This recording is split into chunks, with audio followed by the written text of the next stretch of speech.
Prav gotovo je Srbija slovenski zelo dober partner, že zgodovinski, in prav gotovo si želimo že v sedanjosti in prihodnosti narediti in stkati ogromno vezi, in priložnosti prav gotovo so sodelovanje z srbskimi občinami direktno, da pridejo z določenimi projekti, problemi, in seveda skupaj lahko stkemo določene niti sodelovanja za prihodnje. Pred Srbijo so tudi določeni evropski skladi,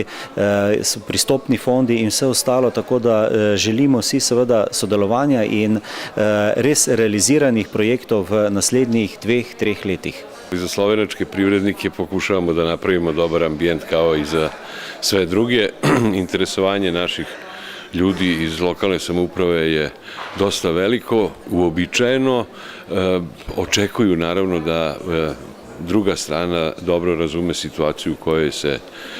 nalazimo, a sa druge strane mi smo i kao organizacija, kao stalna konferencija gradova i opština u Srbiji i opštine pojedinačno puno toga uradili da oni koji žele i mogu nešto da ulažu u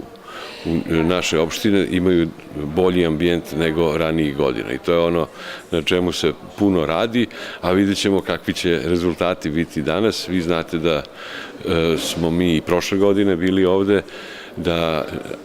neke opštine su ponovile dolazak, znači ima rezultata, ali to još uvek nije na nivou i dovoljno koliko bismo mi to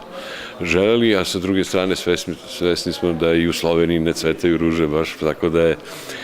vrlo važno da svi budu sigurni da to što rade, da rade dobro, da će biti profita i koristi za sve.